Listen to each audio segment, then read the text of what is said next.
শেঠজি, শেঠজি আমাকে বাঁচান, আমার ব্যবসা ডুবে গেছে শেঠজি। সে তো হওয়ারই ছিল চঞ্চল, কতবার বলেছি ব্যবসা করতে হলে সৎ থাকতে হয়, কিন্তু তুমি অসৎ উপায় ব্যবসা করছো। ভুল করেছি, ভুল করেছি শেঠজি, এই ভুল দুবার করব না। এবারের মতন আমাকে কিছু টাকা ধার দিন, যাতে নতুন করে ব্যবসা করতে পারি। কিছু টাকা বলতে কত? এই ধরুন লাখ 10। বলো কি, এত টাকা তোমাকে দিয়ে দিলে আমার কারোবার যে বন্ধ হয়ে যাবে। আপনার তো নিজের কোনো ভাই নেই, ধরে নিন আমি আপনার ভাই। বিপদের দিনে ভাইকে এইটুকু সাহায্য করবেন না দাদা? আমার ভাই নেই মানছি, কিন্তু আমার তো সংসার আছে, ছেলে বউ আছে। এভাবে আমাকে ফিরিয়ে দেবেন না শেঠজি, বউ ছেলেকে নিয়ে আমার পথে বসতে হবে। বেশ, আমি তোমায় 10 লক্ষ টাকা ধার দিলাম, ব্যবসাটা একটু দাঁড়িয়ে গেলে আমার আসলটা ফেরত দিয়ে দিও, আর সুদ আমার চাই না।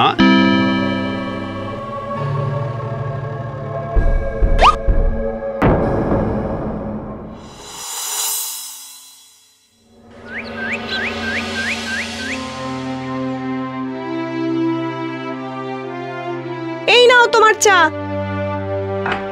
দিনে 40 কাপ চা খেয়ে খেয়ে পেটটা পুরো চা বাগান বানিয়ে ফেলবে এবার। চিন্তা হয়ে গো চিন্তা, এই চিন্তা কিছুতেই পিছু ছাড়ছে না। 1 বছর আগে ও চঞ্চলকে 10 লক্ষ টাকা ধার দিয়েছিলাম নতুন করে ব্যবসা করার জন্য। এখন তার ব্যবসা ফুলে ফেপে উঠেছে, কিন্তু আমার টাকা সে কিছুতেই ফেরত দিচ্ছে না। আমি আগেই বলেছিলাম চঞ্চল লোকটাকে আমার মোটেও সুবিধার লাগছে না। ছেলে এবার কলেজে ভর্তি হবে, ভালো কলেজে ভর্তি হতে গেলে কত টাকা প্রয়োজন জানো? জানি, সব জানি। তা বলি, চঞ্চল কি জানে আমাদের এই খারাপ অবস্থার কথা? হ্যাঁ জানি, কিন্তু সে এখন ও টাকা ধার নেওয়ার কথা অস্বীকার করছে। এদিকে আমার কাছেও তো কোনো প্রমাণও নেই, কি যে করি এখন।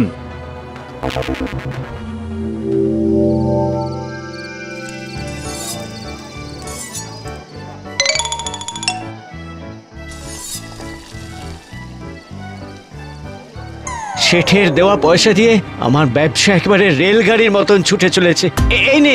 এই নিন আপনার একটা এগ রোল। কি গো চঞ্চলদা, ডিমে তো পচা গন্ধ। হবেই তো, কম দাম দিয়ে পুরনো ডিম কিনেছে, তাতে খরচা কম লাভ বেশি।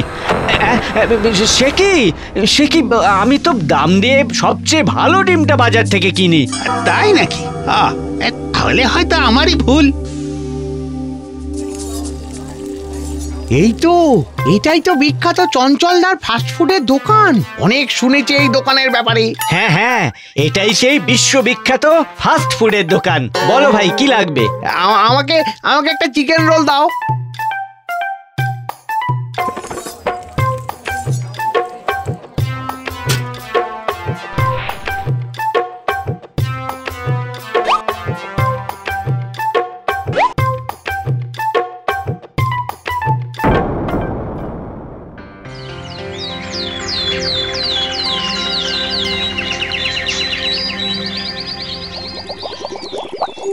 তাড়াতাড়ি হাত চালা, কম সময়ে বেশি কাজ করে অনেক উপার্জন করতে হবে।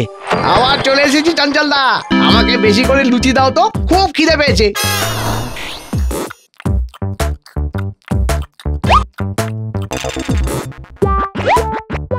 কি 100 টাকার খুচরো নেই? আরে না, পুরোটাই রাখো।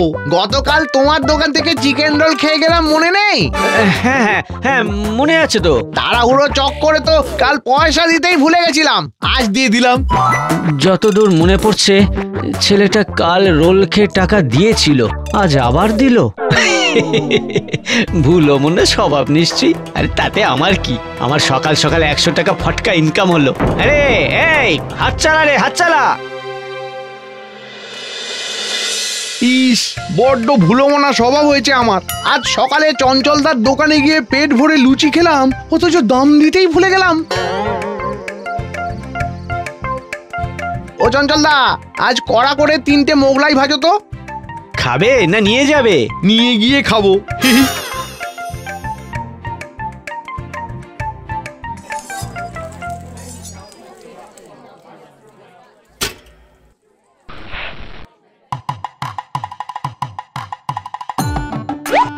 250 টাকার মোগলাই হয়েছে। খুচরো দাও। সত্যি চঞ্চলদা, তুমিও আমার মতন সব ভুলে যাও। সকালে পেট ভরে লুচি খেয়ে গেলাম, মনে নেই? আছে তো। সকালে দাম দিইনি, সেটা মনে আছে?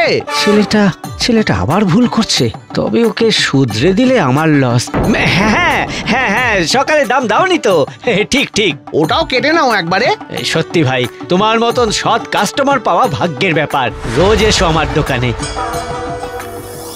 তোমার ভুলমন স্বভাবের জন্য আমার রোজ কত টাকা এক্সট্রা ইনকাম হয় সেটা তো তুমি জানো না। ওমা, এ কি আবার দুশ্চিন্তা করছো?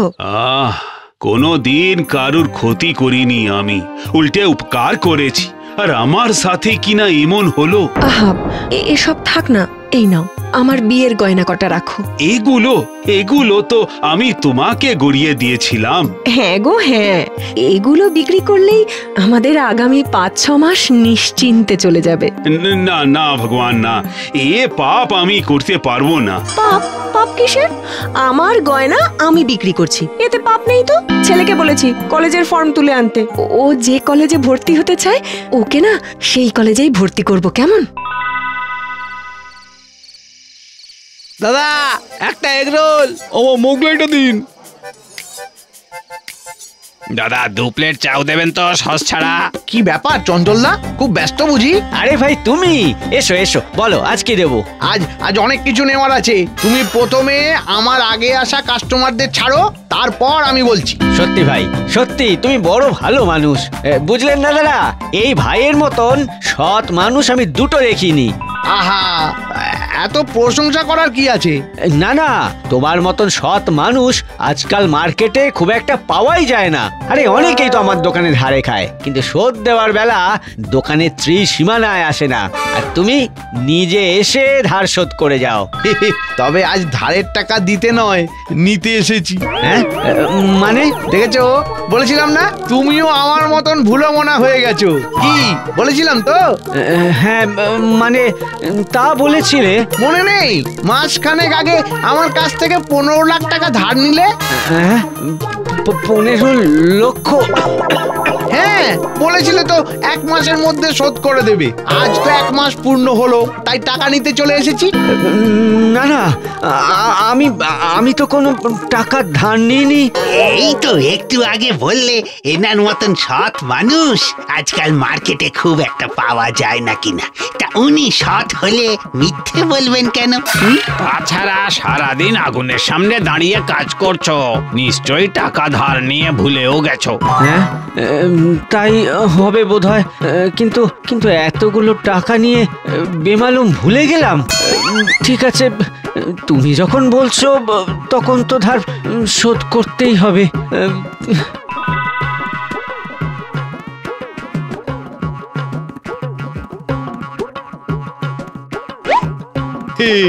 চললাম চঞ্চলদা, কাল আবার তোমার দোকানে খেতে আসবো। হ্যাঁ হ্যাঁ, এসো এসো, কিন্তু কবে টাকা নিলাম, কেন নিলাম, কিছুই তো মনে পড়ছে না।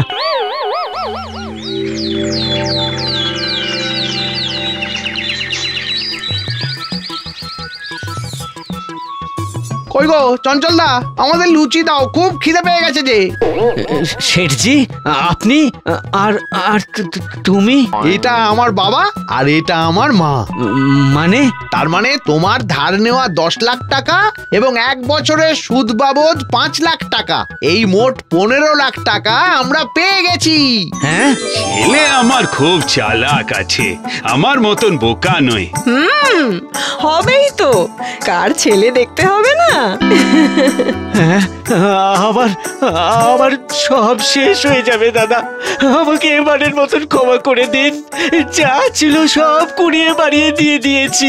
না না না না, তোমাকে বিশ্বাস করে এক ভুল আমি 2 বার করব না। ওসত উপায় বেশি দিন চলা যায় না, এটা তো আমি তোমাকে আগেই বলেছিলাম। এ কি চঞ্চলদা, ফুলকো লুচির মতন তোমার গাল দুটো ফুলে গেল কেন? আরে একটা কথা সব সময় মাথায় রাখবে, চালাকের উপরেও মহা চালাক থাকে।